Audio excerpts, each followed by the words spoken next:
देखिए जी, MNAs का तो क्लियर हो जाएगा मेरे ख्याल में। अली मोहम्मद साहब ज़्यादा उस पर कमेंट कर सकेंगे, लेकिन एक ये जो लोग कहते हैं कि महंगाई हो गई है, तो अब ये भी इमरान खान को ब्लेम करते हैं कि जी पहले 2-3 करोड़ में MNA मिल जाता था, आजकल 18 करोड़ में MNA मिल रहा है।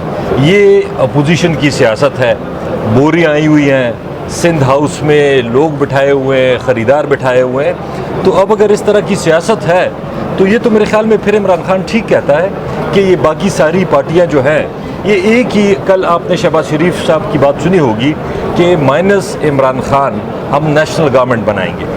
अब इस बात का क्या सबूत क्या है, किस चीज़ का ये सबूत है कि इमरान खान इनके साथ जो ये मिल के खाना चाहते हैं, इमरान खान उसमें शामिल नहीं है। वो ना खुद खाता है ना औरों को खाने देता है। यही वजह है कि सारे उसके ख़िलाफ़ हैं और कोई चांगा मांगा बना हुआ है, कोई क्या बना हुआ है। देखिए, खैबर पख्तूनख्वा में तो आपको पता है कि 2/3 मेजॉरिटी है। वहाँ पे तो कोई अल्लाह के फजल से कोई ऐसा मसला नहीं है।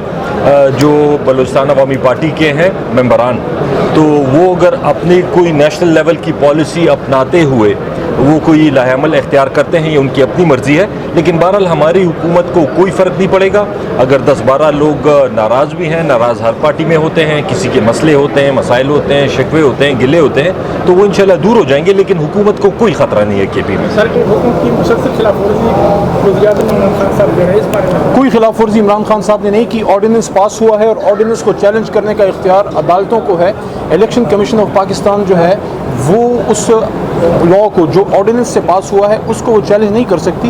उन्होंने सिर्फ उसको इम्प्लीमेंट करना है, अदालत ने उसको निगेट करना है। तो इस वक्त लॉ क्या है? लॉ ये है जो ऑर्डिनेंस पास हुआ है, अगर असेंबली से पास होता है तो लॉ बन जाएगा, अगर नहीं होता तो ख़त्म हो जाएगा। लेकिन इस वक्त इमरान खान साहब कानून के मुताबिक जा रहे हैं, कोई गैर कानूनी काम नहीं किया। हुकूमत के पास है तो फिर 27 तारीख का धरना या जलसा, इसकी क्या ज़रूरत है?